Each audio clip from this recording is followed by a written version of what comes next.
মক্কা প্রবাসী forum Saudi আরব এবং পেশাজীবী ফোরামের চাকরি ও আলোচনা সভা অনুষ্ঠিত মক্কা নগরীর একখান সেমিনার হলত মক্কা প্রবাসী ফোরাম সৌদি আরবের সভাপতি এবং অন্যান্য সভাপতিত্বে এটা স্বাগত বক্তব্য রাখি ফোরামের সহসভাপতি মুরাদ চৌধুরী।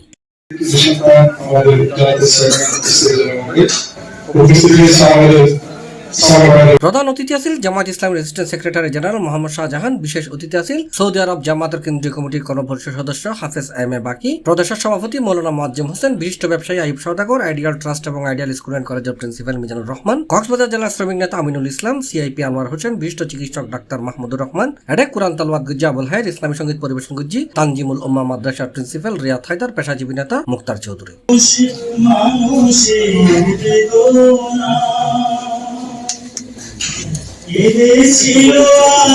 অনুষ্ঠান পরিচালনা করছি মক্কা প্রবাসী ফোরাম সৌদি আরবের সেক্রেটারি কাজী রাসেল এবং পেশাজীবী পরিষদের দায়িত্বশীল নাজিমউদ্দিন। আমি কথা বলে সময় নষ্ট করার চাই যে আমরা যেটা চাচ্ছি আমাদের প্রধান মেহমান আমাদের মাঝে আছেন, যে সময়টুকু আছে আমাদের থেকে এই শুনি, অতএব আপনাদের প্রতি আবারও আন্তরিক মোবারকবাদ জানাই। তাকে যাতে আমরা সুন্দরভাবে গড়ে তুলতে পারি। ইউনূস সাহেব সারা দুনিয়ায় তার একটা কানেক্টিভিটি আছে, তিনি দেশটাকে একটি ভালো জায়গায় নিয়ে যাওয়ার জন্য একটি সুন্দর নির্বাচন। আল্লাহ আমাদের সম্মানিত দায়িত্বশীল শাহজাহান ভাই অনেক সুন্দর আলোচনা রেখেছেন। C+ TV Chittagong.